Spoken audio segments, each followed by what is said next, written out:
एक समय की बात है। एक गांव में चतुर और भोलू नाम के दो पक्के और अच्छे दोस्त रहते थे। बचपन से ही दोनों साथ रहते, खाते पीते और समय बिताते थे। जब वे बड़े हुए, दोनों का विवाह भी एक ही साथ धूमधाम से हुआ। कुछ समय के बाद दोनों के घर फूल से नन्हे बच्चों ने जन्म लिया। दोनों ही के परिवार में खुशियों की कोई सीमा न थी।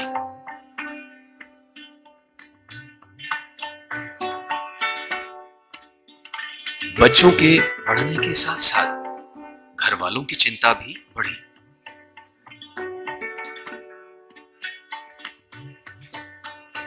क्योंकि वे किसी भी आवाज पर किसी तरह की प्रतिक्रिया नहीं दे रहे थे।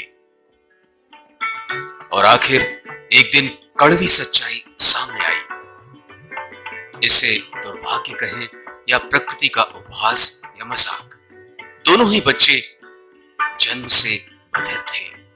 दोनों परिवार वालों पर जैसे दुखों का पहाड़ टूट पड़ा। इस कठिन घड़ी में दोनों मित्रों ने आपस में तथा परिजनों के साथ काफी विचार विमर्श किया। इसके बाद चतुर ने अपने शिशु को अस्पताल ले जाने का समझदारी भरा निर्णय लिया। भोलू ने नीम हकीम और तांत्रिकों की शरण में जाकर अपनी नासमझी का परिचय दिया। चतुर के शिशु का अस्पताल में अनुभवी चिकित्सकों द्वारा उचित और सही परीक्षण किया गया और उसके इलाज से संबंधित सभी जानकारी भी चतुर को परामर्श द्वारा दी गई। चिकित्सकों ने उसे बताया कि कॉक्लियर इम्प्लांट की एक आसान प्रणाली द्वारा उसका शिशु न केवल सुन सकेगा बल्कि दूसरे सामान्य शिशुओं की तरह बोल तथा सामान्य जीवन भी बिता सकेगा।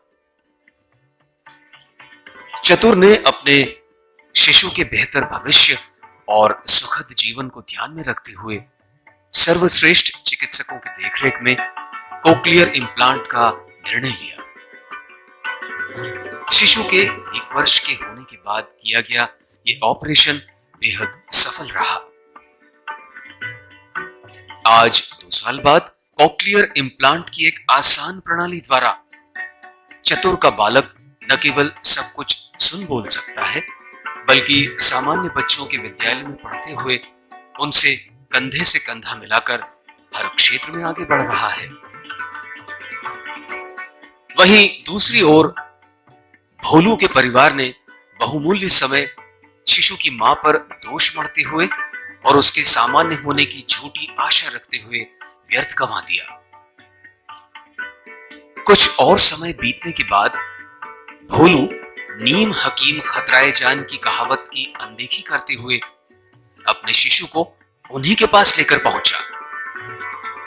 लेकिन जड़ी बूटी, जादू टोना और झाड़ फूंक के कई पैतरों के बाद भोलू के शिशु की श्रवण शक्ति में कोई सुधार नहीं हुआ। आज 2 साल बाद भोलू का बालक न कुछ सुन सकता है और इसी वजह से न कुछ बोल सकता है। उसका विकास अवरुद्ध हो गया है और उसका जीवन, उसका भविष्य अंधकारमय नजर आ रहा है। वह केवल असहाय दृष्टि से सामान्य बच्चों को विद्यालय जाते हुए, खेलते हुए और आगे बढ़ते हुए देख सकता है। भोलू के बालक की इस अवस्था का आखिर कौन है जिम्मेदार?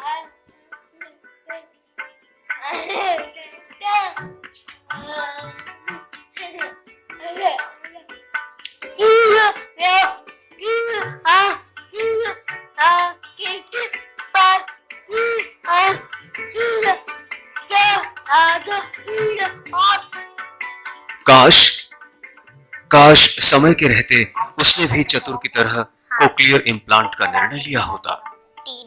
सुनने बोलने की क्षमता पाने से उसका बालक भी अपनी उम्र के दूसरे बच्चों की तरह स्कूल जा पाता, पढ़ लिख पाता और खेल पाता, जिससे उसका भी सर्वांगीण विकास होता।